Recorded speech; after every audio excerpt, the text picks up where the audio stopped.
کسی کے ادب اور کسی کے مقام کو مجروح نہیں کرتی ہے۔ ہم آپ کی محبت میں کسی بھی صحابی کو گالی نہیں دے سکتے، بلکہ ہم تو ہر صحابی ہماری آنکھ کا تارا ہے، کیونکہ حضور نے ارشاد فرما دیا اصحابی کالنجوم بأیہم اقتدیتم اہتدیتم، میرا ہر صحابی یہ ایک ستارہ ہے، جس کو بھی پکڑ لوگے تم کامیاب ہو جاؤ گے۔ تو یہ حضرت علی کرم اللہ وجہہ الکریم کی ذات مبارکہ ہے۔ 10 سال کی عمر میں حضور کے ساتھ تبلیغ کے لیے نکلے، دین کے کام کے لیے نکلے، اور پھر پوری عمر اللہ کے رسول صلی اللہ علیہ وسلم کے ساتھ آپ رہے۔ حضرت علی کرم اللہ وجہہ الکریم کی جانثاری آپ دیکھیں، اور حضرت علی کرم اللہ وجہہ الکریم کی خدمت اسلام دیکھیں کہ اللہ کے رسول صلی اللہ علیہ وسلم پر کس طریقے سے جانثاری آپ نے کی اور کس طریقے سے حضور کا ساتھ دیا۔ وہ ہجرت کی شب جب اللہ کے رسول صلی اللہ علیہ وسلم نے فرمایا اے علی تم میرے بستر پر سو جاؤ، اس رات جو خطرہ تھا وہ حضرت علی کو بھی خوب معلوم تھا۔ کافروں نے پوری مکمل پلاننگ کر لی تھی، آج رات اس کا خاتمہ کرنا ہے، محمد عربی کا خاتمہ کرنا ہے۔ ہر ایک قبیلے سے ایک ایک آدمی لے لیا گیا تھا، اور اس طریقے سے پلاننگ کی گئی کہ جیسے ہی رات میں وہ سوئیں وہ ویسے ہی ان پر حملہ کر دیا جائے اور ان کو ختم کر دیا جائے۔ ادھر حضور نے فرمایا علی یہ لو امانتیں، میرے بستر پر جا کر کے تم سو جاؤ، اور صبح جب ہو امانتیں جس کی امانتیں ہیں دے کر کے میرے پاس مدینے آ جانا۔ حضرت علی کو خوب معلوم تھا کافروں کی پلاننگ ہو چکی ہے اور کس درجے کی خطرناک پلاننگ ان کی ہے، لیکن اس کے باوجود اللہ کے رسول صلی اللہ علیہ وسلم سے امانتیں لی اور حضور کے بستر پر آپ آرام فرمانے لگے۔ حضرت علی کرم اللہ وجہہ الکریم فرماتے ہیں میں زندگی کے ہر رات اس خوف سے مجھے نیند نہ آتی تھی کہ کہیں صبح آنکھ کھلے یا نہ کھلے، لیکن وہ رات کہ جس رات میں اللہ کے رسول نے فرمایا تھا صبح مکے والوں کی امانتیں دے کر کے میرے پاس مدینے آ جانا، میں بے خوف ہو کر کے سویا۔ دنیا ادھر سے ادھر ہو سکتی ہے لیکن مجھے موت نہیں آ سکتی ہے، کیونکہ حضور نے فرمایا صبح امانتیں دے کر کے میرے پاس مدینے آ جانا۔ اللہ اکبر۔ وہ حضرت علی کرم اللہ وجہہ الکریم، اتنا بڑا خطرہ معلوم تھا، ہزاروں تلواریں چمک سکتی ہیں اور میرے جسم کا ٹکڑا ٹکڑا ہو سکتا ہے، لیکن پھر بھی بڑے آرام سے حضور کے بستر مبارک پر آپ آرام فرما رہے ہیں۔ اللہ اکبر۔ اللہ کے رسول صلی اللہ علیہ وسلم نکل گئے۔ اللہ اکبر۔ حضور اکرم صلی اللہ علیہ وسلم نے ایک مٹھی مٹی اٹھائی اور کافروں کی طرف پھینک دی۔ رب نے فرمایا وما رمیت اذ رمیت ولکن اللہ رما، اے محبوب تمہارا وہ پھینکنا نہیں ہے، وہ اللہ کی طرف سے پھینکنا ہے۔ تمام لوگ بے ہوش ہو گئے، اور جب ہوش آیا گھر کے اندر گئے، چادر کھینچی تو وہاں پر جناب علی لیتے ہوئے ہیں۔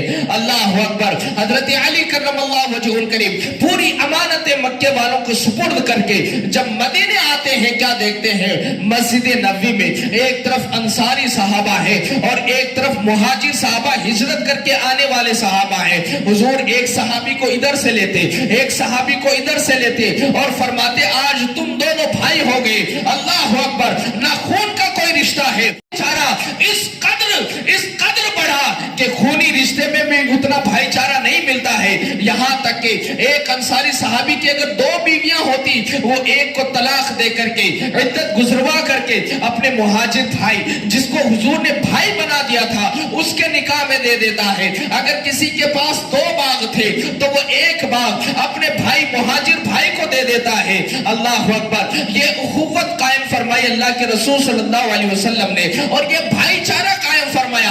ایک ادھر سے صحابی اٹھاتے، ایک ادھر سے صحابی اٹھاتے، یہاں تک کہ سب کو بھائی بنا دیتے۔ درود پاک پڑھے اللہم صلی علی سیدنا مولانا محمد بارک صلاۃ و سلام علیک یا رسول اللہ صلی اللہ علیہ وسلم۔ اللہ کے رسول بھائی بناتے جا رہے تھے، یہاں تک کہ انصاری صحابہ بھی ختم اور مہاجر صحابہ کی سب بھی ختم۔ سب ایک مہاجر صحابی بچ گئے، حضرت علی کرم اللہ وجہہ الکریم۔ یا رسول اللہ اب تو میرا کوئی ساتھی نہ رہا کہ جس کو آپ میرا بھائی بنا دیں۔ یا رسول اللہ اب میں کس کے ساتھ رہوں گا؟ اب میں کس کے ساتھ رہوں گا؟ اب کون میرا ساتھ دے گا؟ اب کون میرا بھائی بنے گا؟ حضور نے اس وقت تاریخی الفاظ فرمایا یا علی انت اخی فی الدنیا والآخرہ، تو دنیا میں بھی میرا بھائی ہے اور آخرت میں بھی میرا بھائی ہے۔ تو دنیا میں بھی میرا بھائی ہے، اور آخرت رشتہ داریوں میں جو سب سے اچھا ہے میں نے اس کے ساتھ تیرا نکاح کر دیا ہے۔ اللہ اکبر۔ وہ حضرت علی کرم اللہ وجہہ الکریم کہ جو ایک مرتبہ اپنی بیوی اپنی زوجہ محترمہ سے ناراض ہو کر کے کہیں چلے گئے، اللہ کے رسول صلی اللہ علیہ وسلم کو جب خبر ملی آپ نے فرمایا فاطمہ علی کو ناراض نہ کیا کرو، بلکہ علی جب بھی ناراض ہو اس کو فوراً منا لیا کرو، اس لیے کہ علی جب ناراض ہوتا ہے میرا دل بھی دکھتا رہتا ہے۔ پھر اس کے بعد آپ اپنی بیٹی کو لے کر کے مسجد نبوی میں گئے، دیکھا حضرت علی وہاں پر لیٹے ہوئے ہیں اور حضرت علی کے کندھوں پر مسجد نبوی کی ریت لگی ہوئی۔ حضور نے جب دیکھا تو فرمایا یا ابا تراب، اے مٹی کے باپ اٹھ جا، چل میرے ساتھ چل۔ حضور اکرم صلی اللہ علیہ وسلم نے اس وقت لقب فرمایا ابو تراب۔ حضرت علی فرماتے ہیں کہ اگر کوئی مجھے علی شیر خدا امیر المومنین خلیفۃ المسلمین کہتا اتنی خوشی نہیں ہوتی جب کبھی شخص یہ کہتا اے ابو تراب ادھر آئیے۔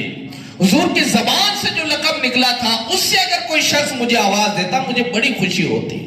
یہ حضرت علی کرم اللہ وجہہ الکریم خلیفہ بنائے گئے۔ سب سے پہلے خلیفہ حضرت ابوبکر صدیق رضی اللہ تعالی، آپ نے سب سے پہلے بڑھ چڑھ کر کے بیعت کی حضرت ابوبکر صدیق رضی اللہ تعالیٰ عنہ کی۔ کچھ لوگ آئے کہا علی ہم تو آپ کو خلیفہ بننے کی زیادہ لائق سمجھتے ہیں اور آپ ہی کے گھر میں سرداری رہنی چاہیے۔ آپ نے فرمایا اپنی زبان بند رکھ، اللہ کے رسول نے جو فیصلہ فرما دیا وہی برحق ہے، حضور کے قول کے آگے میں جا نہیں سکتا۔ اسی طرح حضرت عمر فاروق رضی اللہ تعالیٰ جب خلیفہ بنے سب سے پہلے آپ ہی بیعت دینے والے بیعت لینے والے تھے، اور پوری زندگی حضرت ابوبکر صدیق رضی اللہ تعالیٰ عنہ کی دربار میں آپ مشاور بن کر کے مشورہ دیتے رہے اور اچھے اچھے مشورے دیتے رہے۔ حضرت عثمان غنی رضی اللہ تعالیٰ عنہ کا جب دور خلافت آیا تب بھی آپ بیعت آپ نے لی اور حضرت عثمان غنی رضی اللہ تعالیٰ عنہ کو خلیفہ بنوایا، اور اس میں بھی آپ مشورے دیتے رہے، یہاں تک کہ بلوائیوں نے جب حضرت عثمان غنی رضی اللہ تعالیٰ عنہ حملہ کیا تو آپ نے اپنے شہزادے حضرت امام حسن اور حسین کو تلواریں دے کر کے حضرت عثمان غنی کے گھر کے دروازے پر بٹھا دیا تھا اور کہا کہ مدافعت کرتے رہنا۔ یہاں تک کہ جب حضرت عثمان غنی رضی اللہ تعالیٰ کو شہید کر دیا گیا اور آپ کو جب خبر ملی تو آپ نے اپنے بچوں کو ڈانٹا بھی۔ کون سے بچے؟ جو سرداران جنت ہیں، جو سرداران جنت ہیں ان کو ڈانٹا بھی۔ اور یہ حضرت علی کرم اللہ وجہہ الکریم کی ذات مبارکہ ہے کہ پھر حضرت علی کرم اللہ وجہہ الکریم نے خود خلیفہ بننے کے لیے نہیں کہا بلکہ آپ اپنے گھر میں روپوش ہو گئے۔ لوگ بہت سارے آئے اور کہنے لگے معاملہ جو ہو چکا اب آپ خلیفہ بنیں۔ بہت سارے صحابہ کرام نے حضرت علی کرم اللہ وجہہ الکریم سے کہا، تب حضرت علی کرم اللہ وجہہ الکریم خلیفہ ہوئی اور آپ نے بیعت لی۔ حضرت علی کرم اللہ وجہہ الکریم جب خلیفہ بنے تو اس وقت بڑا انتشار پھیل رہا تھا مدینے میں، اسی لیے آپ نے اپنا دارالحکومت کوفہ میں منتقل کر دیا تاکہ مدینہ جو ہے یہ سیاسی قلہ بازیوں سے یہ محفوظ رہے۔ حضرت عثمان غنی رضی اللہ تعالیٰ عنہ کے دور خلافت کے بعد حضرت علی جب خلیفہ ہوئے تو آپ نے وہ تمام لوگ جو حضرت عثمان غنی کی طرف سے گورنر مقرر کیے گئے تھے ان سب کو آپ نے معزول کر دیا، یہاں تک کہ شام میں جو حضرت امیر معاویہ تھے ان کو بھی آپ نے معزول کر دیا، لیکن حضرت امیر معاویہ نے خلافت سے بھی انکار کر دیا اور معزول ہونے سے بھی انکار کر دیا۔ یہ الگ بات ہے کہ پھر وہ ایک جنگ ہوئی جس کو جنگ صفین کہتے ہیں۔ حضرت علی کے زمانے میں دو جنگیں بڑی مشہور ہیں، ایک جنگ جمل اور ایک جنگ صفین، صفین بھی بولتے ہیں صفین بھی بولتے ہیں۔ بہرحال جنگ جمل جو ہے حضرت عائشہ اور حضرت علی کے درمیان کچھ شر پسندوں کی وجہ سے ہوئی۔ حضرت علی کرم اللہ وجہہ الکریم اپنا ایک لشکر لے کر کے شام کی طرف جا رہے تھے کہ وہاں پر جا کر کے امیر معاویہ سے بات کی جائے۔ اتنے میں آپ کو اطلاع ملی کہ حضرت عائشہ صدیقہ مکے سے ایک لشکر تیار کر کے بصرہ کی طرف آ رہی ہیں۔ آپ نے معلوم کیا ارادہ کیا ہے؟ کہا کہ ارادہ یہی ہے کہ عثمان کے قاتلوں کو قتل کیا جائے۔ حضرت عائشہ یہی مانگ لے کر کے آ رہی ہے کہ عثمان کے قاتلوں کو قتل کیا جائے، اور ان کو کسی نے یہ کہہ دیا کہ علی اس معاملے میں کچھ کر نہیں رہے ہیں، حضرت عثمان کے قاتلوں کو وہ چھپا رہے ہیں۔ اس طریقے کی باتیں بیچ کے جو لوگ ہوتے ہیں انہوں نے بنا دی۔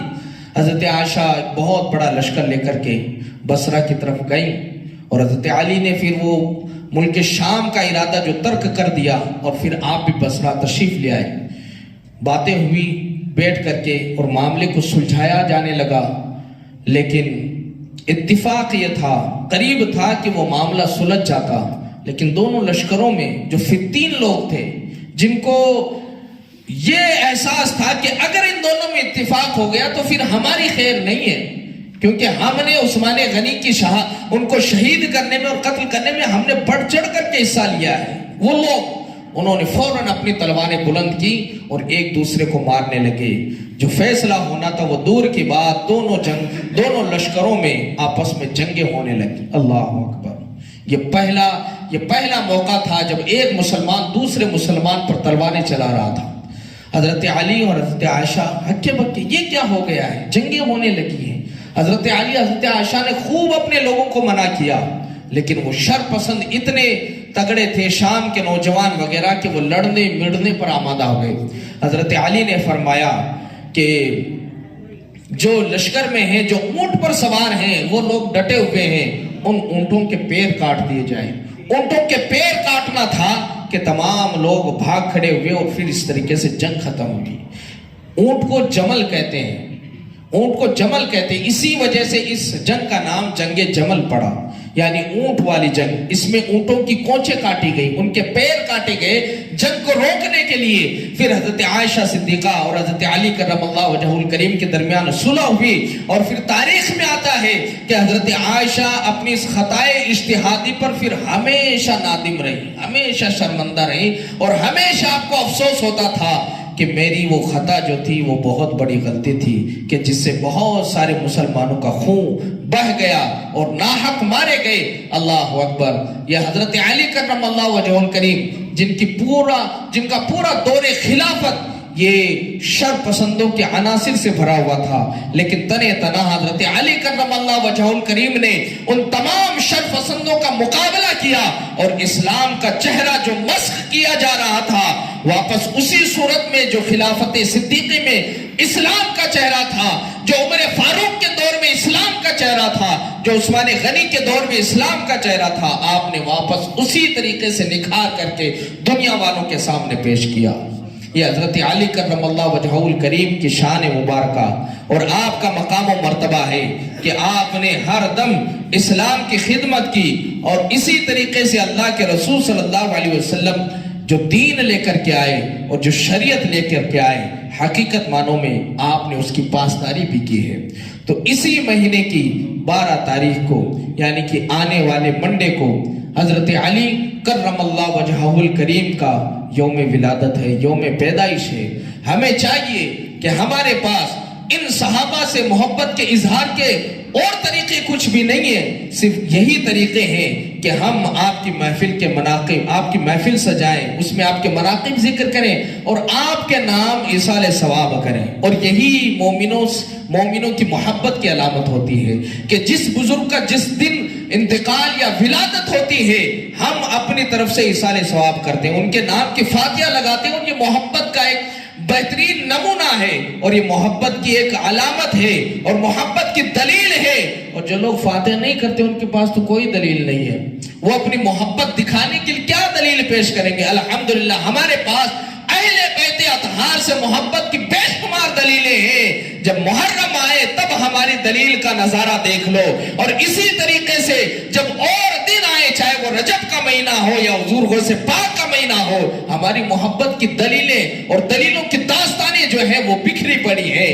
اس لیے کہ اللہ کے رسول نے فرمایا علی تم سے محبت ایمان والے ہی کر سکتے ہیں، تم سے بغض جو ہے وہ نفاق والے ہی رکھ سکتے ہیں، منافق نہیں رکھ سکتے ہیں. الحمدللہ ہم محبت صرف زبانی نہیں کرتے ہیں بلکہ ہمارے پاس دلیلیں بھی ہیں، اس محبت کا ہم اظہار بھی کرتے ہیں. اور کہنے والے تو محبت کرتا ہے تو اظہار کر، فاتحہ لگا ان کے نام کی، ایصال ثواب کر، ان کی محفل سجا، ان کے محفل میں ان کے مناقب اور ان کے مقام اور مرتبے بیان کر، تب پتا چلے گا ہاں تو بھی محبت کرنے والا ہے.